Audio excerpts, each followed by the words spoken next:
So the homework was postponed to this. How was the homework? Good.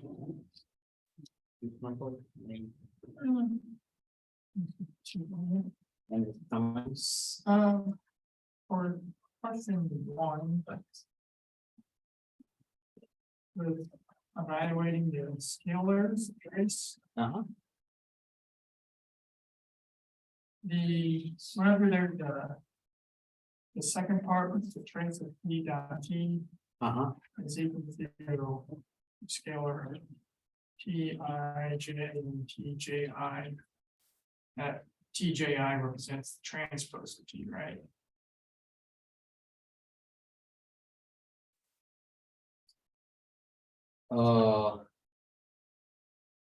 Something. Okay. So if you have a dyadic, let's say this is P I J, right? Usually you mean I here, J there, right? So that's the matrix. Yeah. And then if you flip the j, the I and j. So T transpose. Or maybe what I even if you have Pij and then you take a transpose, that's the same as Pji. Yeah. But did I use that? So we have trace of P squared, correct? Yeah. And that's equal to trace of P mod as a dyadic notation, that would be this. Correct? Yep. So that's the same as Tij and Tji. Yeah, it is coming out as a transpose. Yeah. But what I mean here is, let's say if it was not P, right? So let's say there was a matrix A multiplied by a matrix B. Okay. Right. In index notation, this will look like A I J. Right. And remember, column is represented by I, right? So this is I, and that's a J. It's a clear J for the 1, 2, 3. I for 1. Row. Yeah, and we multiply the rows with the columns in matrix multiplication, right? And that's what brings that J there. Oh, okay. So that's- And this will be A times B will be BJK, for example. So this is a IK index of this matrix. Okay. Will be got by multiplying the row with the column. Okay. And the trace is got by equating these two. So in this matrix, let us CIK. I want only the diagonal term, so I have set I equal to K. So I set I equal to K, that the trace makes the AIJ BJK. Is that clear? Does that help? It's just, yeah, it's just doing matrix multiplication. So the J here is coming from the matrix multiplication. And I'm setting I equal to K for the trace, because for the diagonal. So, Okay. and when you do this in this case, so it is J is the matrix multiplication and I is equal to I. But your observation is correct, completely correct, that this is equivalent to the matrix multiplied by the transpose of the. Either way, we'll give you the same answer. Correct, yeah. Yeah, the purpose was to do that here, but Okay. that's okay.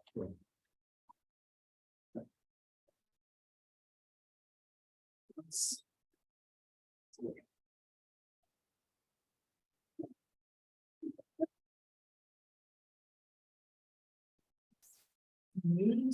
Okay. That's submissions.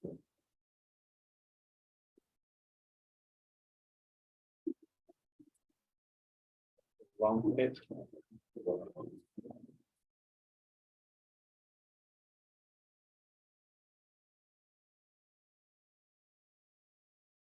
Any questions or concerns about the course? Everything going fine? Was the homework okay? Okay, fine. Pretty sure It was long, but It was long, I think, because of the small pieces, because yeah, I think I Pretty. started with one, then I thought, oh, I'd make it excellent. A lot of them were zero. I don't know, ask each other. A lot of them are zeros, yeah, Yeah. okay. Yeah. a lot of zeros.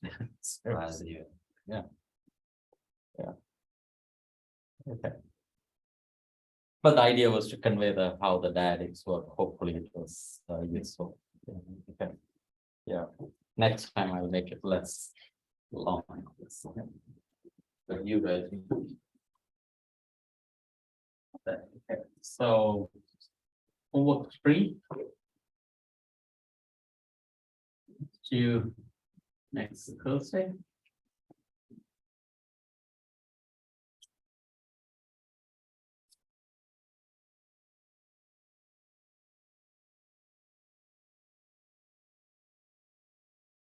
Few weeks, 3 weeks, like 2 weeks from Thursday. we have.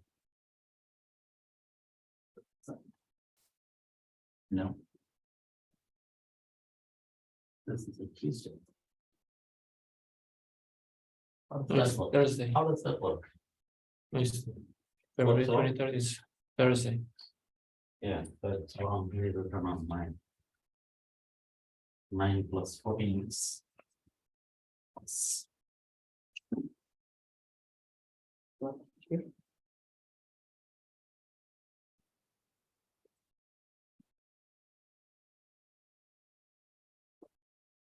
Okay, so. Let's today here we want to talk about conservation laws in electromagnetism. We often work with electrostatics or magnetostatics. Here we want to talk about a few conservation equations and maybe more than that if time allows. So let me begin with Maxwell's equation. I think I never got to write the complete Maxwell's equations here yet.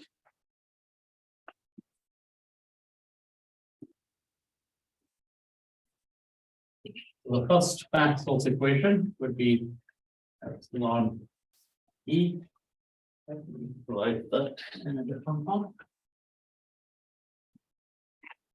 E is equal to rho. That's a charge density. And E is equal to epsilon E. Like D was introduced by Maxwell. Now, divergence at the magnetic field is equal to 0. We can introduce a magnetic monopole in your homework. Actually, in homework 3, if you notice, it goes on for 4 pages. So it seems like it's a very long homework, but most of it is not due. So only one part in the very end is due. But you can use it as a notes. So it is very useful. Most of it is going to be done in the class.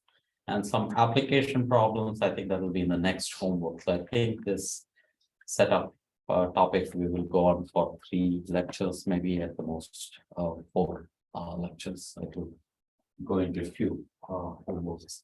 So in the homework, you will see that this is represented as rho E, and there is a rho M there.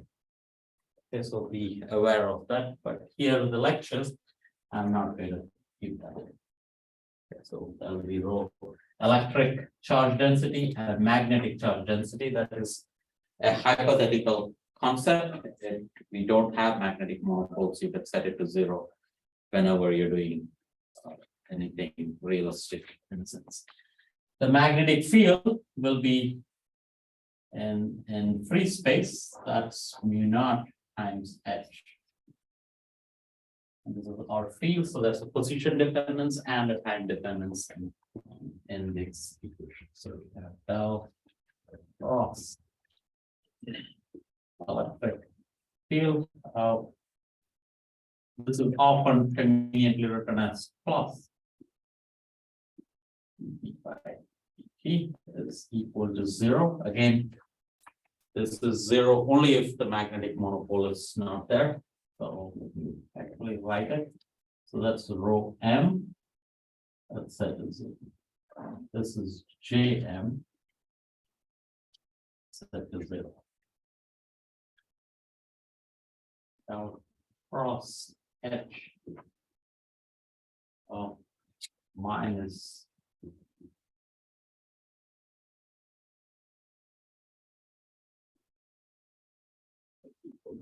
J. That should be JE. The way this negative sign is shown up, so it is convenient to say this is negative on both ends. So notice since this is 0, it is not very obvious which one of this is off. Did I switch the signs on both? So that was a minus becomes plus. So take this plus and make this negative. Since it is 0 in general, it is off by a sign, so it is not very obvious as to whether it is a positive. Negative was right. Negative was correct because if cross E, curl of E is minus. Oh, it is, right? Yeah, yeah. So I wanted to say del cross E minus is minus. I make it a plus. But then I switch the sign. Yeah, okay, thank you. Yeah. So it's a plus that shows up, but then I switch the sign there. So there is an off. That's okay. So, but this is Faraday's law, that's Ampere's law, that Gauss's law, and this is Gauss's law for magnetism. What did the J represent again? J is, you mean this? Yeah. This is if there was a north pole that could be isolated, then that represents the current of the north pole. The movement of north pole. This is the movement of electric charges. This is the movement of magnetic charges, which is basically movement of north poles. We don't have such a charge for in our understanding now, so it's 0. Okay. That is it. Okay. But in your homework, you will see those expressions, so you will have to accommodate that also. But here also we'll be accommodating it, but in the first line we won't write it. That's all.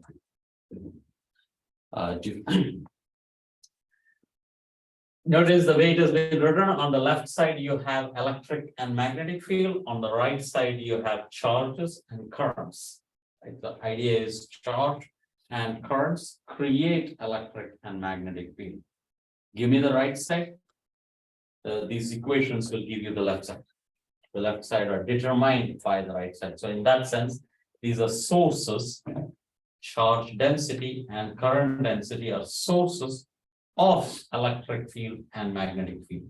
And these are unique set of equations in this, or these equations give you a solution which is completely unique for a given charge density and current density. That is a unique electric field and magnetic field. There are no double solutions there. That's a uniqueness property which can be separately proved, but we won't go there.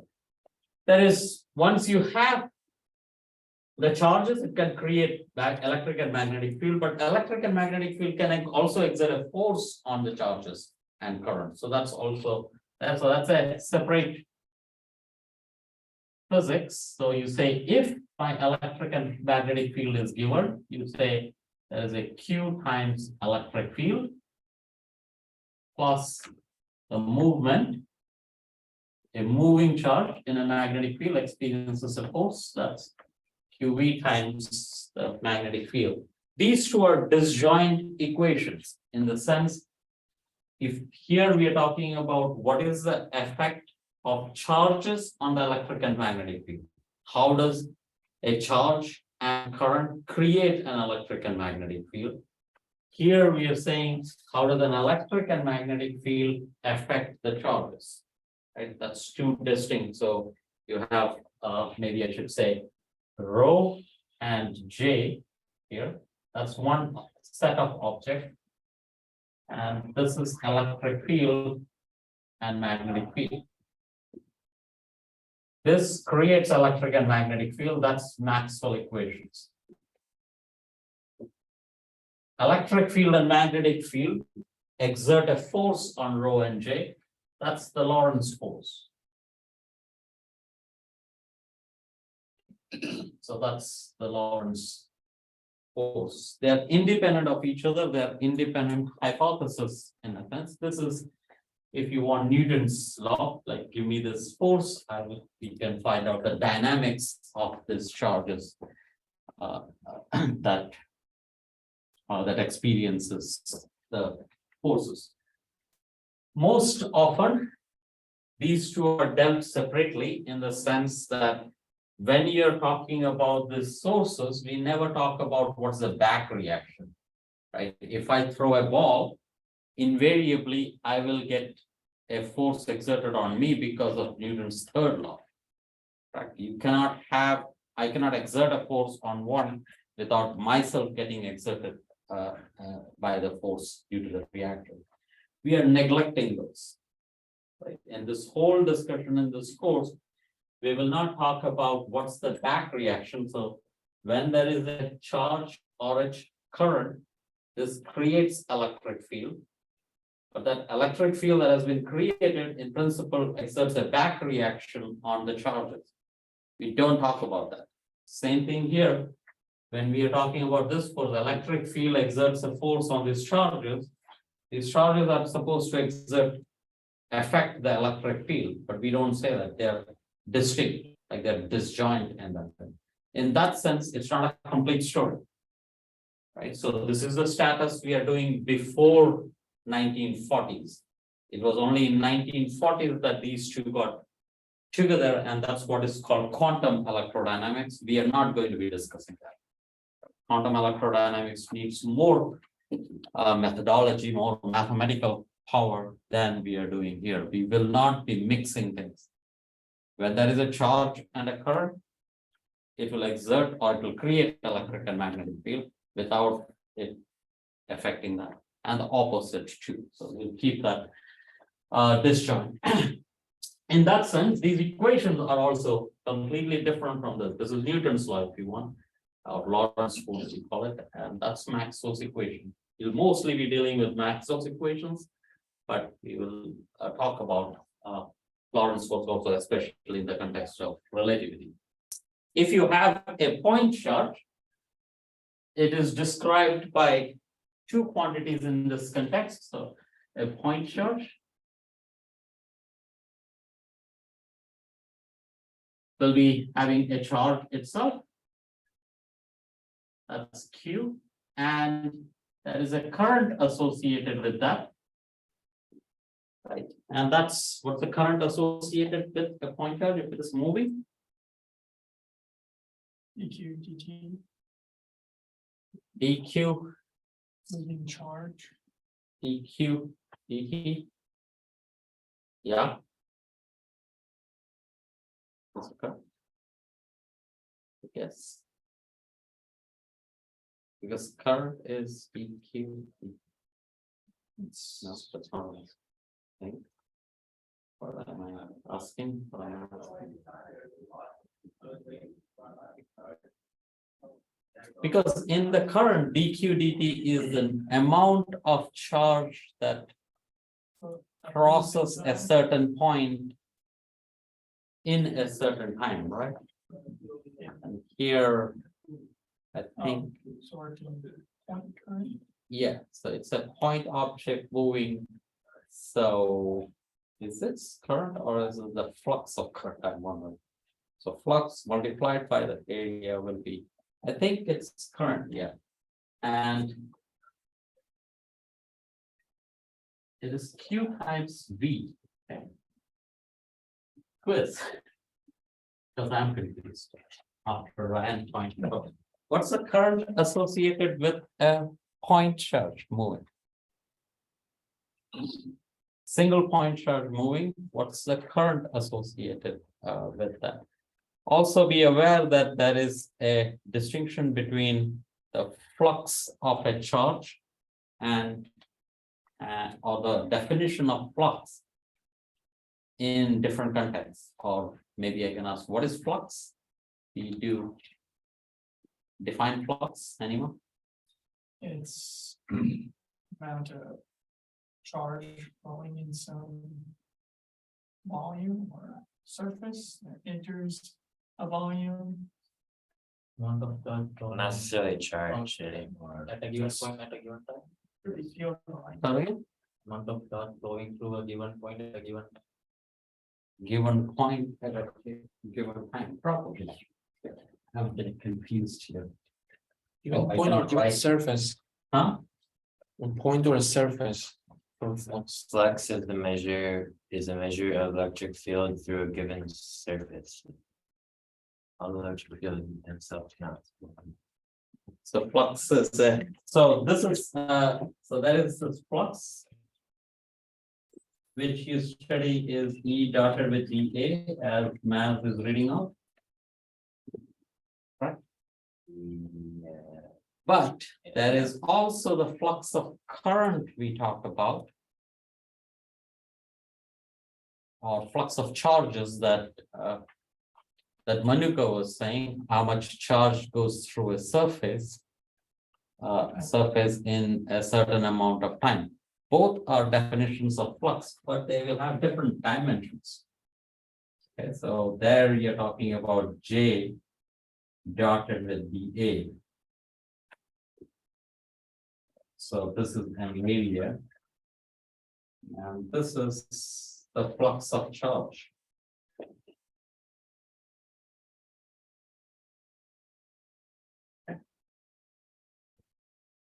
And then this should be confusing, and these are different terminologies. So that's what your first problem in your homework will deal with. It's not actually a problem at all, it's a comment that I make. This is different definitions. This is in electrodynamics, we always deal with it. This is element like introductory physics course, we introduce this. This is more of a concept in fluid dynamics. How much water is, what's the flux of water that is flowing through an area? If you have a bucket out there, what's the flux of water? So it's a continuity equation that deals with it. So I have a distinction between that. So that shows up in here. Right? So anyway, so the question for you guys is, what is the current associated with a point charge? Try to have a feel for it. That's charge and current.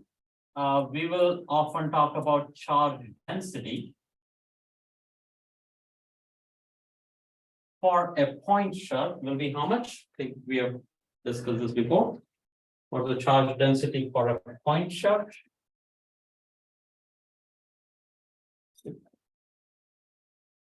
Delta function.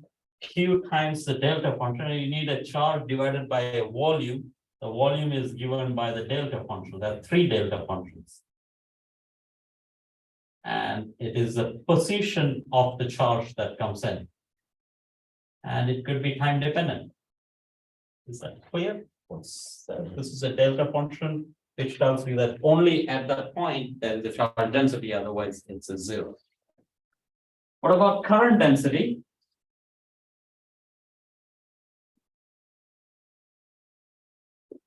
This will be, that's current is Q times V, so I just have to multiply by Q times V. Again, the delta function will same.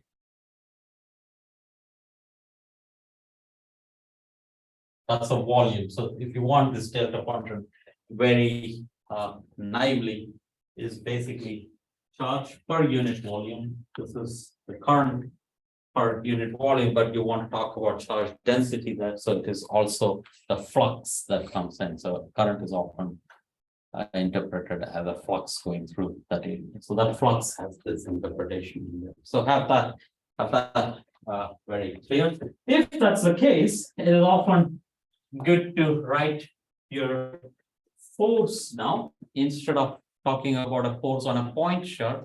It is good to talk about a force on a charge density, a region of charge, right? So instead of talking about Lorentz force, often we will talk about force, Lorentz force per unit volume.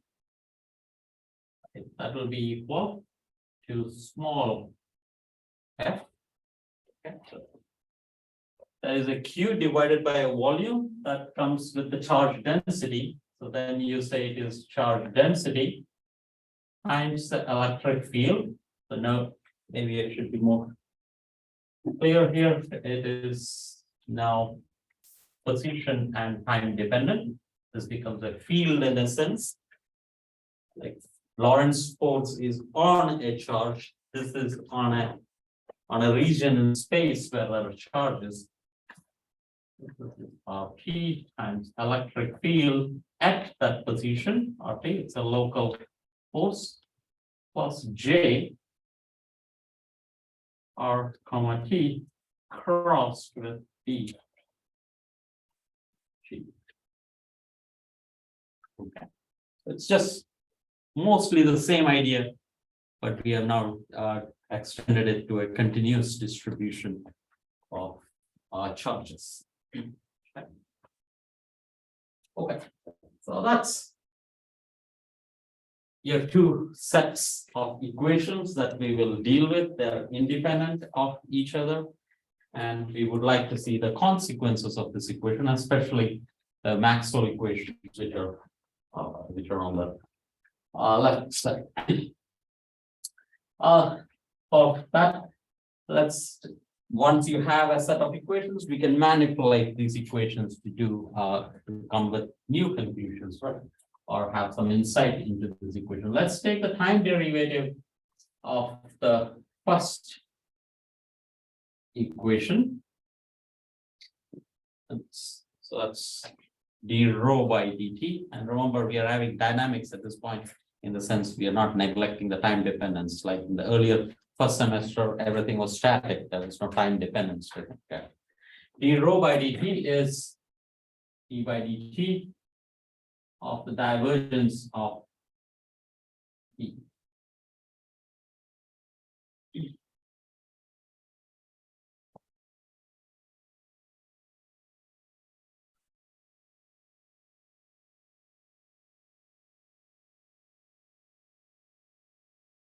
That's the same as time derivative and partial derivative in positions. They commute, I can move it around, so I can take the divergence out and take the time derivative in.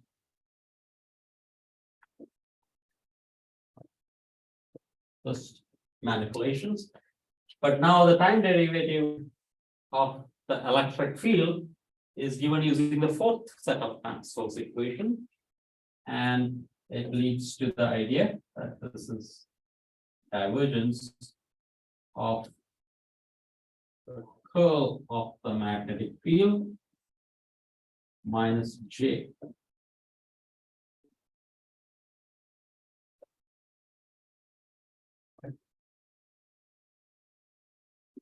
The dot product of a curl is zero. We discussed this last time. That has to do with symmetry and antisymmetry of objects. So that's zero. So what we have is that negative divergence of J. This stated differently. So this is called the conservation of charge.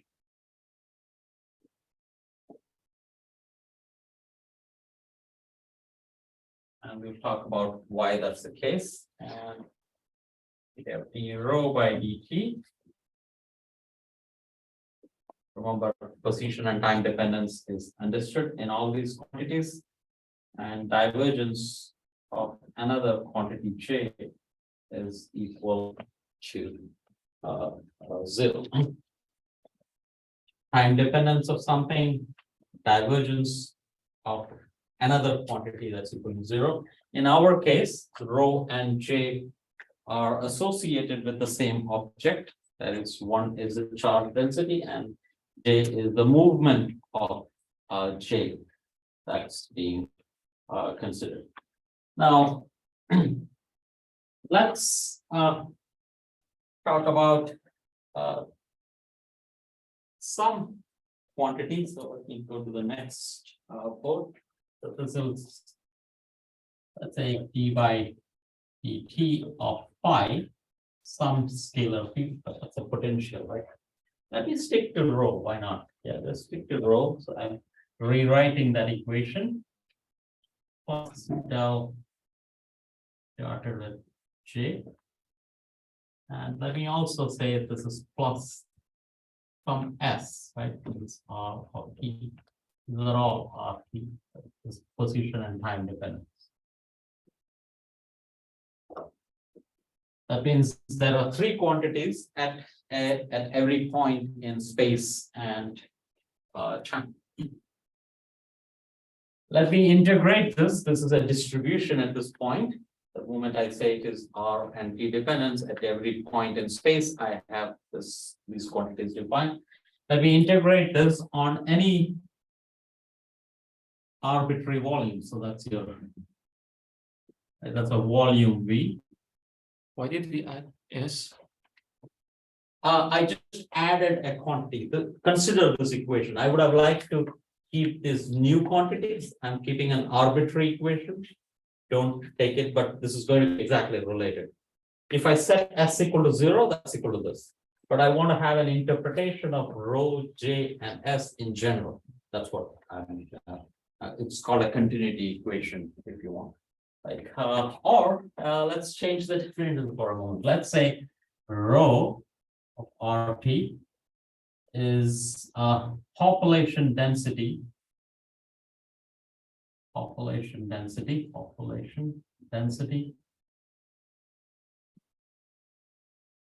an island, 3D island. 3D island is something that it's multi-story, so that's weird creation. J of RT this is going to be called the flux of population of crossing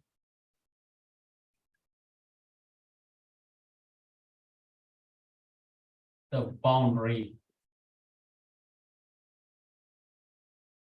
of the island. And S of RT, let's say, is the source or sink source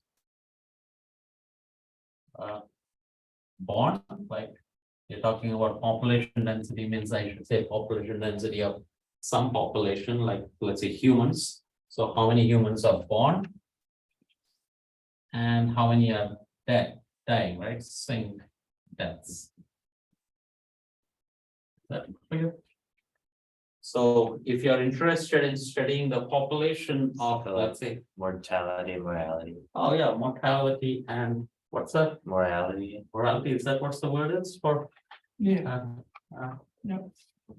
For which is more this one? I think morality is born, mortality. Okay, yeah, okay.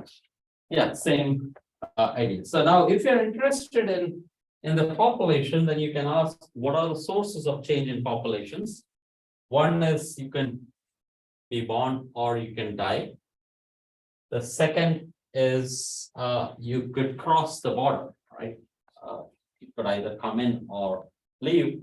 And these two together tell you what's the population going to be at some time, right? That's going to be, so that is a conservation principle in that sense. And that's what we are trying to look for. How do we see that? This is a local equation. Local means at a point.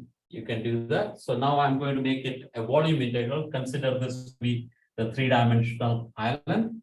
And you can now do an integration on that. So you do integration d cube r on that volume. D cube r is the three elements we are integrating on. And this is d by dt of t plus same volume V divergence plus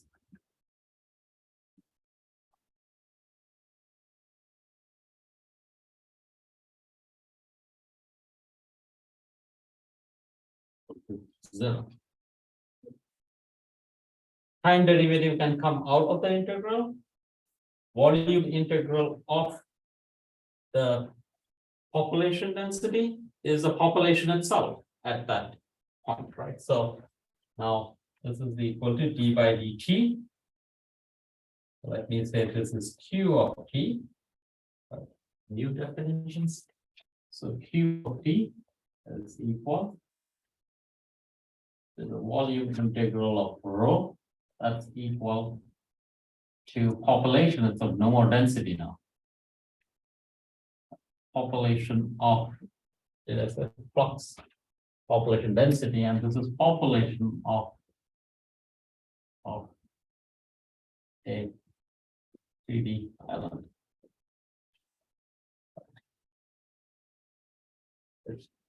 So plus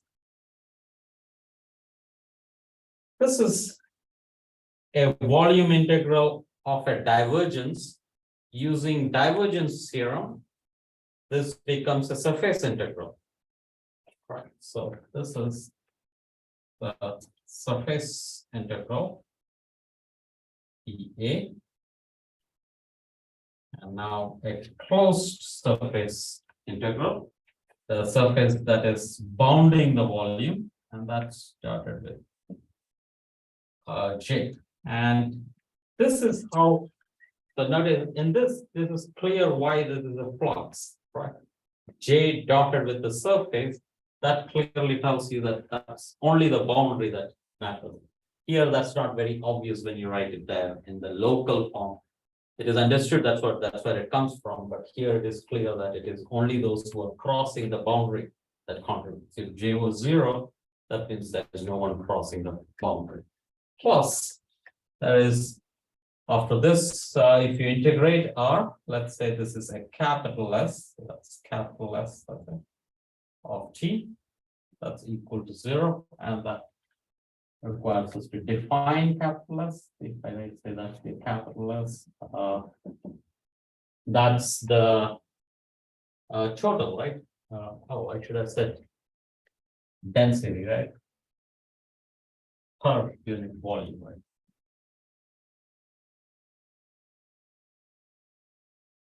Or at that point, like if you're standing at that particular point, how many people are born or dying here, this is the total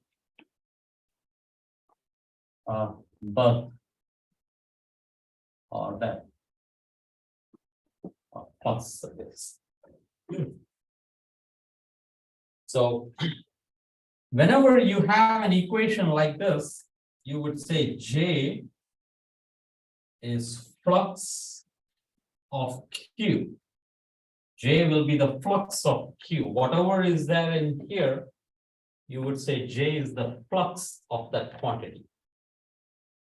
Here, current density is the flux of charge density. We will talk about flux of energy, flux of momentum, and so on. So those will be the generalized quantities we are going to come up with. Flux of angular momentum, flux of any quantity in principle you can create in this manner. So that's going to be our module. In our case, in the equation that we have, this is equal to 0. Right? In the charge density equation we have, that's equal to 0. What does that mean? That means that there are no births or deaths. That means charge cannot be created or disrupted. That's the understanding. The moment we got this equation, there is an implication here comparing with this, that charge is not being created, charge is not being destroyed. The only way you can change the charge density is by something going into that point or coming out of that point, or going into that volume or coming out of that volume. Right, charge can only move around. It cannot be destroyed or created in this construction. But this is only classical. This is all classical electrodynamics. And quantum electrodynamics, you can create a positive charge and a negative charge. A matter, antimatter can be created. So that's the quantum mechanics coming in. So in our discussions, we are not going to be talking about. So we'll be confining our discussion to classical electrodynamics. So that's a quantum feature. Good point. Yeah. So this implies, right? So all that comes into this construction, that charge is not created or destroyed.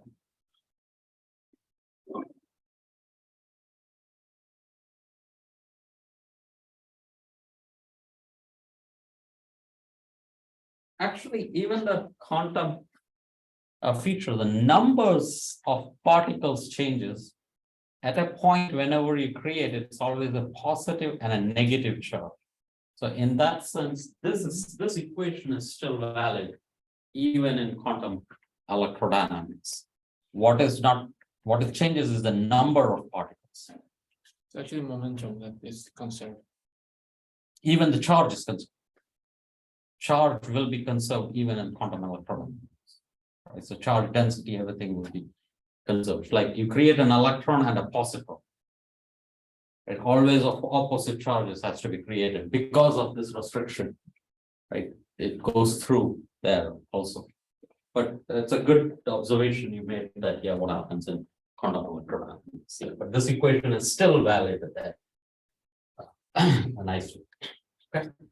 That's your first equation. If you want to notice, this is not a separate independent equation. This is a consequence of this. Once you have these four equations, it's a bigger statement you're making. It's not very obvious to realize this, that I mean, how can we test this? But if these four equations are true, then this is a consequence of the equation. You cannot create charge, you cannot destroy a charge, profound implication in that sense. Question? It's like like J is flux of Q. J, yes, here J is flux of Q, but not in the electric field sense, not the electrodynamic flux. This is the fluid dynamics flux. Okay, like if you got the equation like that, you can say J is flux of Q, something like that. Correct. J What's is the relation between the above equation and the J is flux of Q? The solution we got? oh, here, No, this one, just above. this one. Yeah. Yeah, whenever you have this equation here, the language would be whatever quantity is here is the flux of whatever quantity is here. Okay.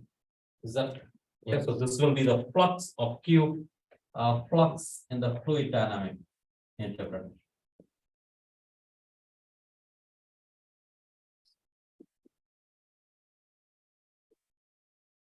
And have that very clear because even the dimensions of flux are different. Those are two entirely different quantities of flux that we define. It just turns out that these are two independent nomenclature you created.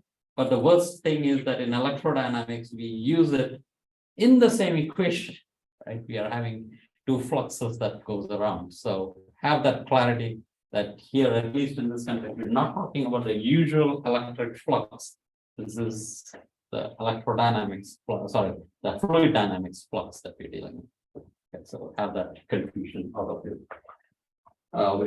Okay, that's charge density and a consequence of Maxwell equation. So we should be able to do more. Right? So what else can we conclude?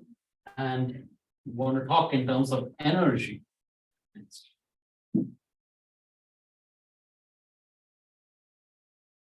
Okay, maybe a small refresher. So if you have two parallel plates, where the plates are of infinite extent, right? That means that two parallel plates of infinite extent. There is a positive charge here, extends all the way out. There's a positive, sorry, negative charge on the bottom plate.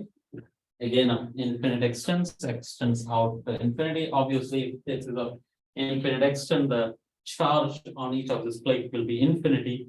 Area on each of this plate is infinity, but charge per unit area is a well-defined object. Infinity over large object will be fine, and that will be the charge density. We know the electric field associated with this. And that's described in this manner, and it is a constant, correct? Electric field. If you say that's the z direction, electric field will be pointing down, so it's minus z hat. And what is that equal to? Electric field Sigma over epsilon. sigma over epsilon, correct? So that sigma is charge per unit area. So charge per unit area.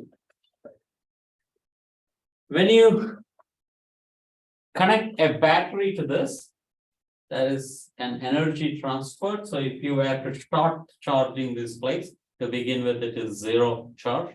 You connect a battery, there is a charge that comes and sits on it. How much energy is used up to charge this? What's the energy stored in the plate? So let's say find the total energy stored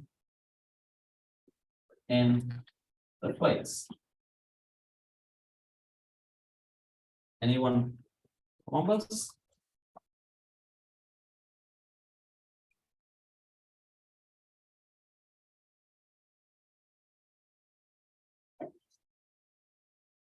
Infinity. Infinity charge. Okay, good point. What about energy per unit volume? Good point. This infinity. Good observation.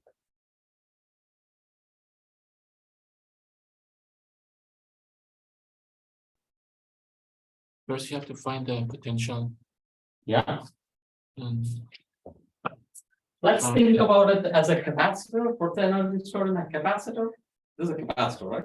Parallel plate capacitor. Right? Yeah. Yeah. So what's the energy stored in a capacitor? There's a total energy now, including that infinite volume, right? What's the energy stored in a capacitor? No? Half C. V Half C. V square, good. What's the capacitance of a parallel plate capacitor?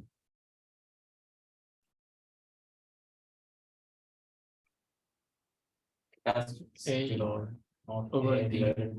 Epsilon naught A divided by the distance D, where A is the area, D is your distance, good, right? A is the area. Good, that's the capacitance. Voltage in terms of the electric field, we want to talk in terms of electric field. How is voltage and electric field related for uniform electric field? ED. E times D is electric field multiplied by the distance gives you the electric. So V will be E over D then, right? Yeah. E over D square, right? Reasonable? Volume of this is area times D.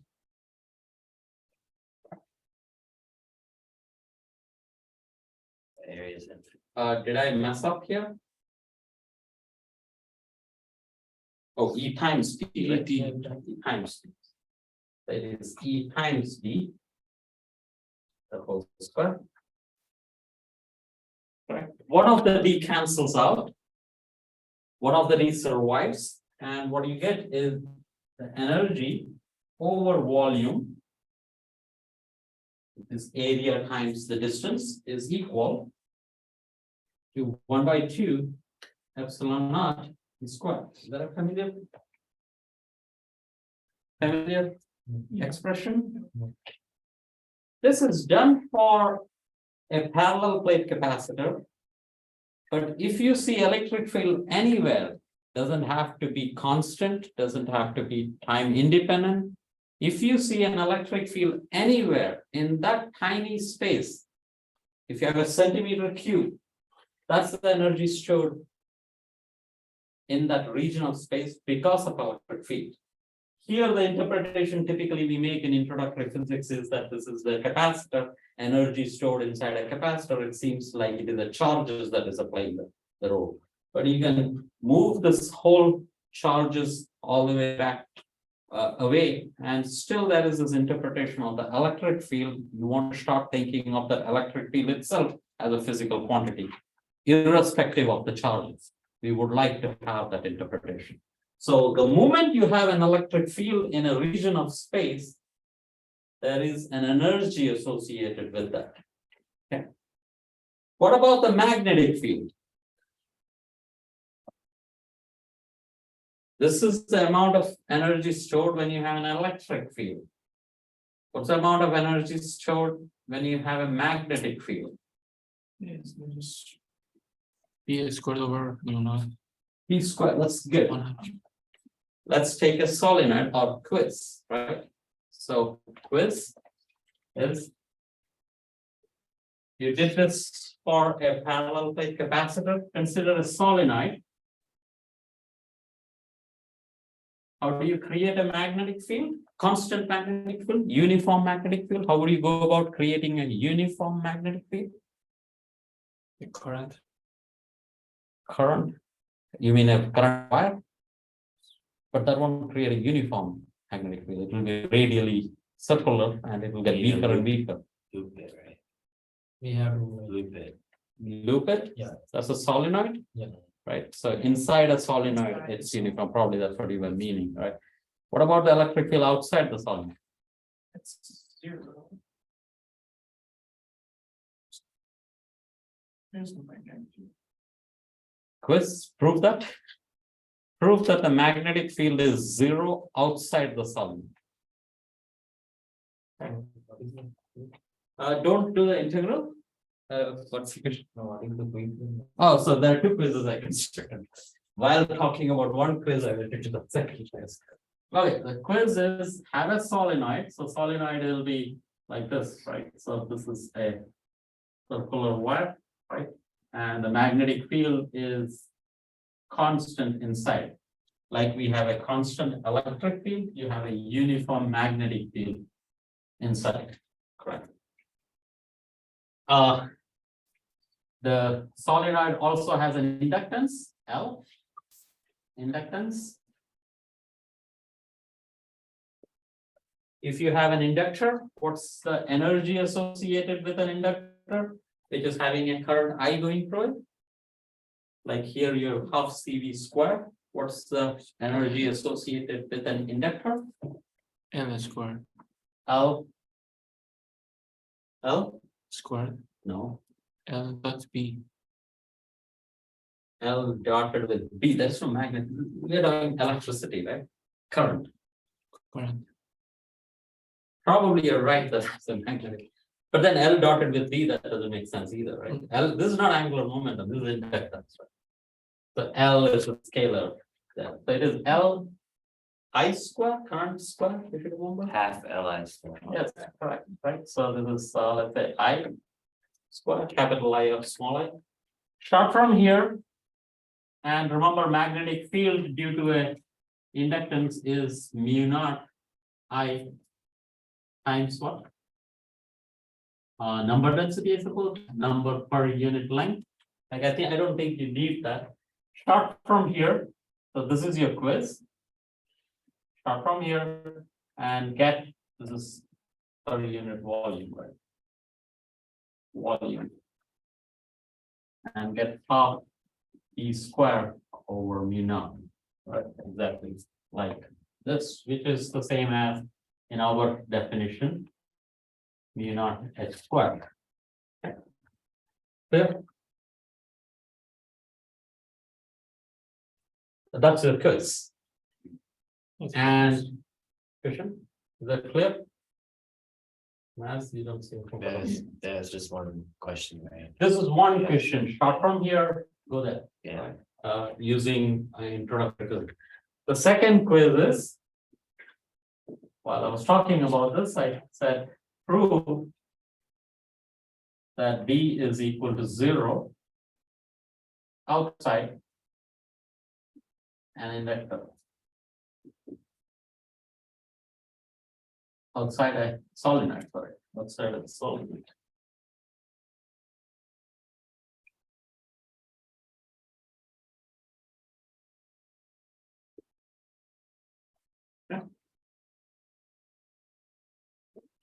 Okay, so the total energy density we will say is U of RT. That's going to be, notice that is a R and T dependence. That's going to be half epsilon naught E squared plus half mu naught H squared. It's often written as E dotted with D plus H dotted with P. That's a simplistic. This is also unit. volume. This is energy per unit volume, a capital U per volume. So I created a small U for that. Okay, energy density. If you want it, energy per unit volume. That's an elementary derivation of that. But we are going to see this in a more elaborate form in a few minutes. 15 minutes to go.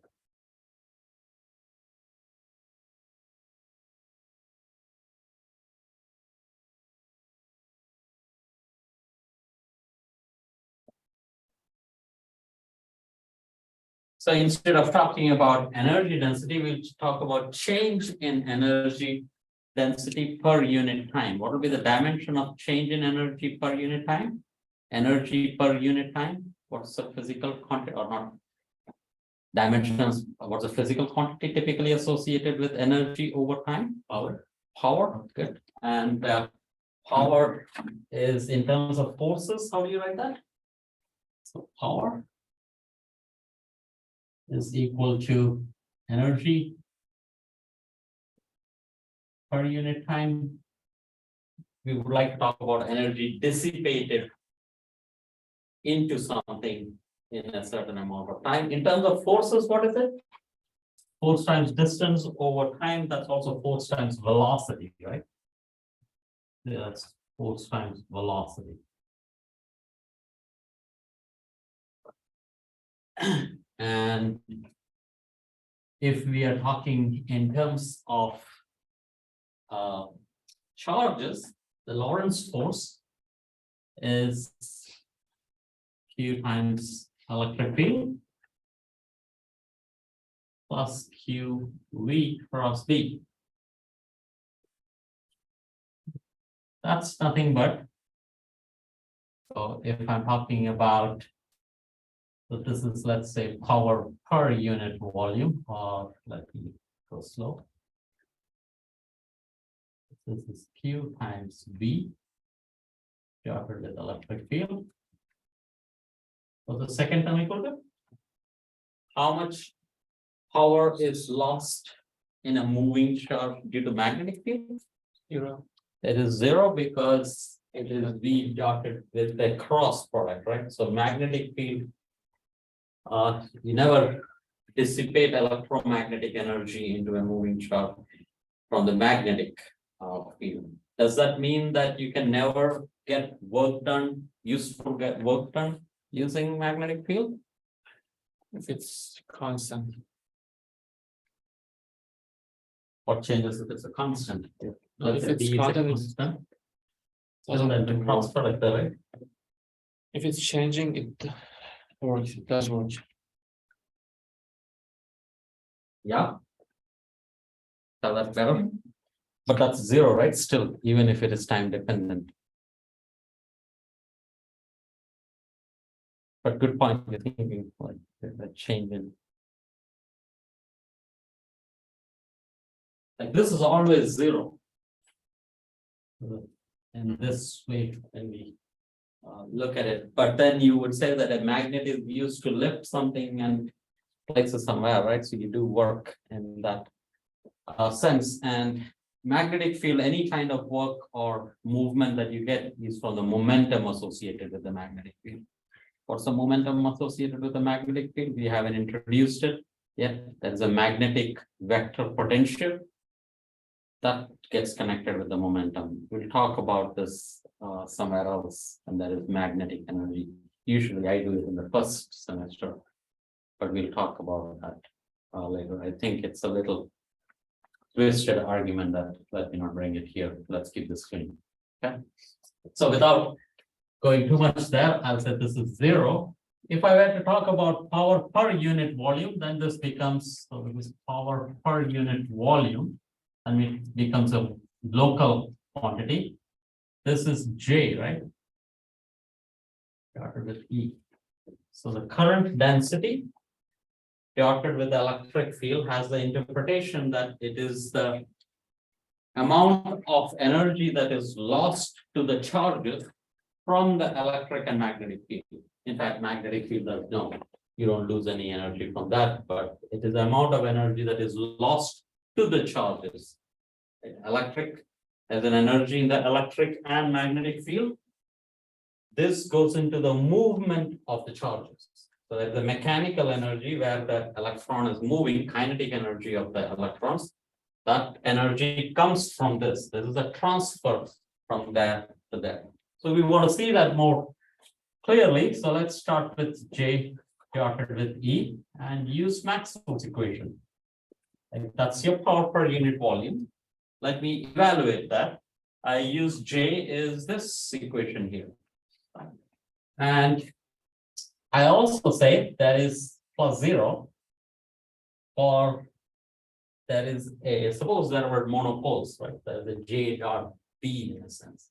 But that's in my head, but that doesn't exist, right? So that's equal. The J is del cross E, Maxwell's equation, minus dt dotted with electric field. Shouldn't that be not A? That's H. Thank you. Sorry. Sorry. Good. Thank you. Right, that's your fourth Maxwell's equation, and that's. But I want to pretend that there is a similar term for the magnetic field, but there is no monopole. So there are no energy lost in the monopole. So that's a zero, but I want to build it anyway, right? So that is, suppose there was a monopole, remember that's the monopole density, current density. That will be this del dot E. So this is a zero. This is zero. I don't have to worry about it. So it's zero, but I write it anyway. Minus dV by dt. That's zero. Multiply it with, here it's an electric field, magnetic field. It's a zero, literally zero, because there is no monopole density. If there was, then that's not zero. Right? But I can do that because within my equation, in your homework, you actually do this, like whatever I'm doing, you just start from here and do it, that's all. But then it'll come out the same, so you will get some extra pieces in there. So there will be this J dot E there, that's all. So overall, it's the same idea. That's equal to, there is this negative and negative. Notice here B is epsilon E, right? And B is equal to mu naught H. So you have del cross E, del cross H, dotted with E, and minus of del cross E started with H. And this is a time derivative. If you were to remove this epsilon, this is d by dt of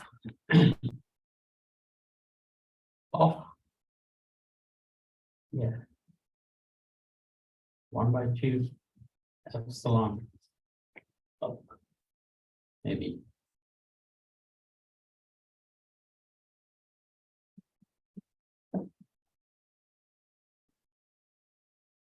I jumped a few steps. Is that clear?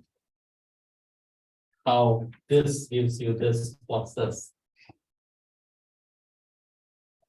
When I take a derivative, there is a half in here, that half is not there. Okay, remember, derivative of half is the kinetic energy, right? Half of E squared, E dotted with D is equal to half of dE by dt dotted with D plus half of E dotted with d by dt. But these two are the same because there's an epsilon here, so that's the same as dE by dt dotted with D. That's what you have here. Okay, or you can put the epsilon wherever you want, right? Either with this or that. That's the same as dE by dt.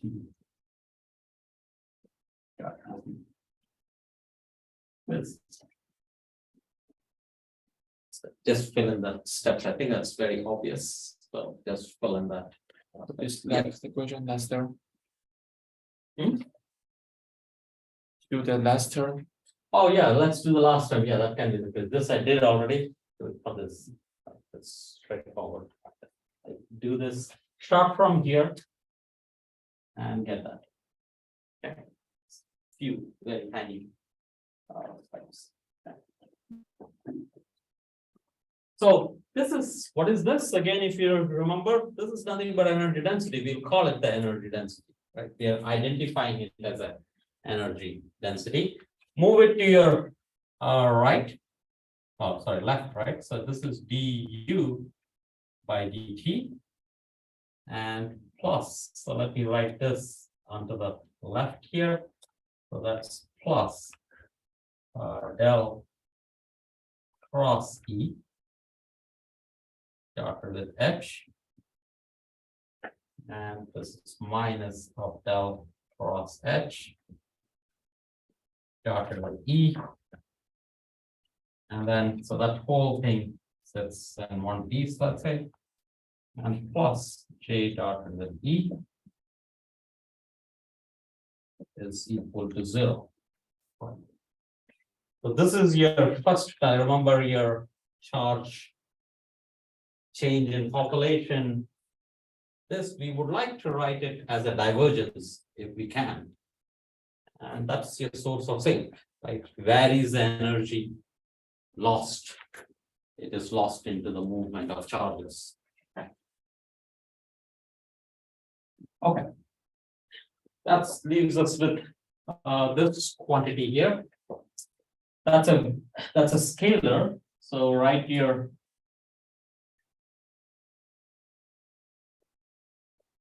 right, this is an index notation, and that's nothing but HI. All right, first write the dot cross product, and then take a dot product with that. That's that I and minus of epsilon I j k del j. This time H of k, and it is E of I. Let me change my indices. K, I'm going to call I in the next line, and I am going to call K. So I'm swapping I and the K. I'm just, it's a dummy variable, so I can call whatever I want to. The first term remains intact. J, K, H of I minus of epsilon KJI. E of K.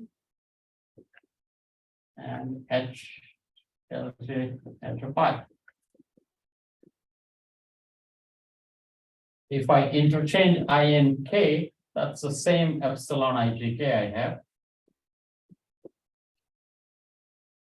And this is LJ K H of I and plus epsilon IJK K. Take epsilon IJK common. In fact, it's a distribution of EK and HI. Write that as LJ of epsilon JKI E of K 5 and recognize this as the divergence of a cross product of electric and magnetic field.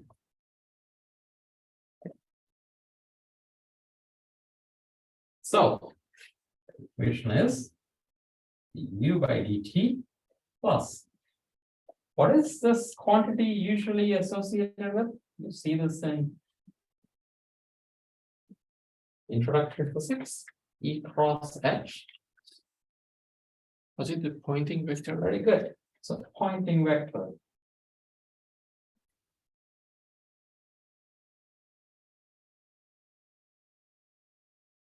Very good. All right. So what we have is S plus J dot with E is equal to 0. Come back to the interpretation. U is energy density or electromagnetic energy density, not just any energy density. It is electromagnetic, only that is there in electric and magnetic field.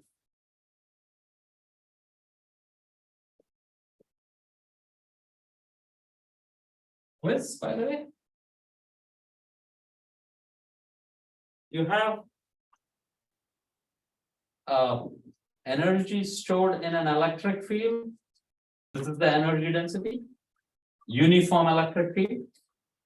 Energy stored in a uniform magnetic field. That's the energy density. What's the energy density stored in a uniform gravitational field? So try to find the expression for it. So U is electromagnetic energy density. S now, of course, it's a pointing vector. Good. This is the flux of electromagnetic energy.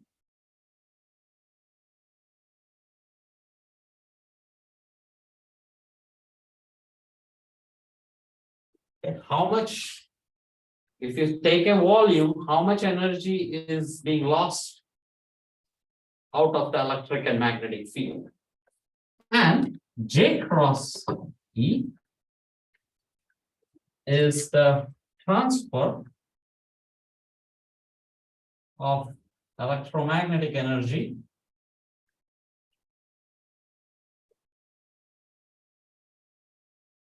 into The J cross or J dot E? J dot E. J dot E is transfer of electromagnetic energy into charges. It could be in the motion of charges, or it could be just in heat or some other form, something that is lost into the charges. Typically, the mechanical energy due to its motion.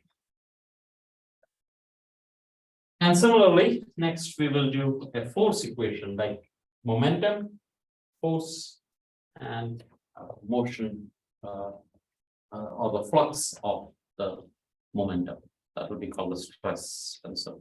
And we'll use those equations to derive something which we already know from a different perspective altogether. Now notice everything is in electric field. That's the point. Energy is stored in the electric field, and energy is stored in the magnetic field. I'll stop here. Thank you.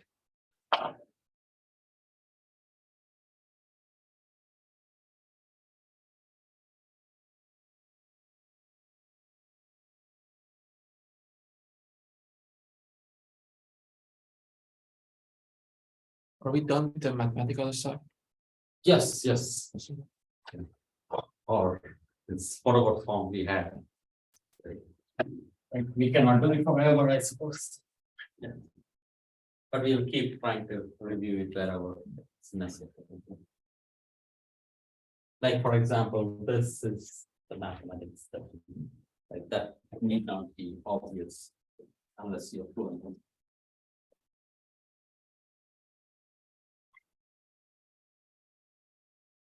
But connect with the basic ideas. The ideas are all the same. It's just we are extending it into a new regime if you want.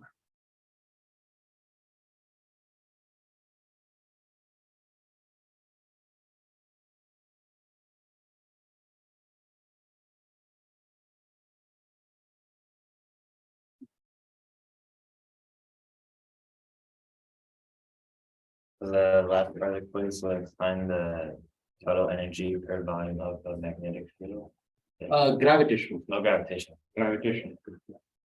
Magnetic field was part of one of the Yeah. quizzes. Electric field was one of the quizzes. Then it leads to the immediate idea of what's called the magnetic field. Even though magnetic field at the introductory level looks very similar to electrostatics, there is a significant difference in the fundamental understanding of gravitation with respect to magnet. What is meant by pointing at? Pointing vector, now we know, right? Flux of energy. How much energy is being lost in a certain direction? Like, think of a boundary first. Yeah. Like, think of this room. Let's say there is electric and magnetic field. That TV is an area. How much energy is being lost through that area? Energy in the form of electric and magnetic field. Is it a non-content or like non-thing or like did you come to the conclusion after solving this equation? Yes, here we came to this conclusion, but this was known before. Like E cross H was a quantity that was constructed right after Maxwell. Yeah, but probably, yeah, from this equation. Sure. How do we like, can we tell the component looking at that equation? Remember the definition we made whenever we have an equation like this. Yeah. This quantity is the flux of this quantity. Yeah. That's our understanding. This is energy. This will be the flux of energy. Okay.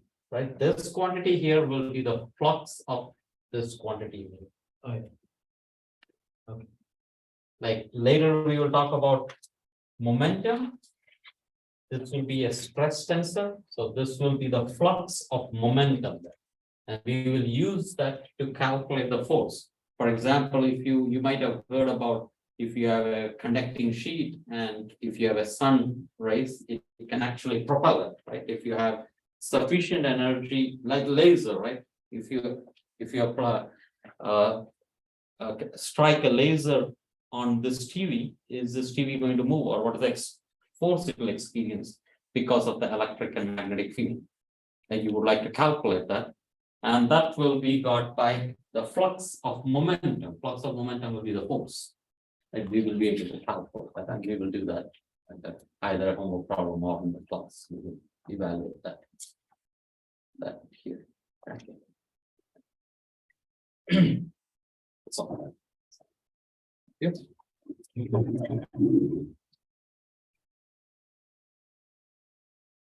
The reset operator, did you get the email? No. No, okay. No, So there is it's the video. You will have to use this. No problems.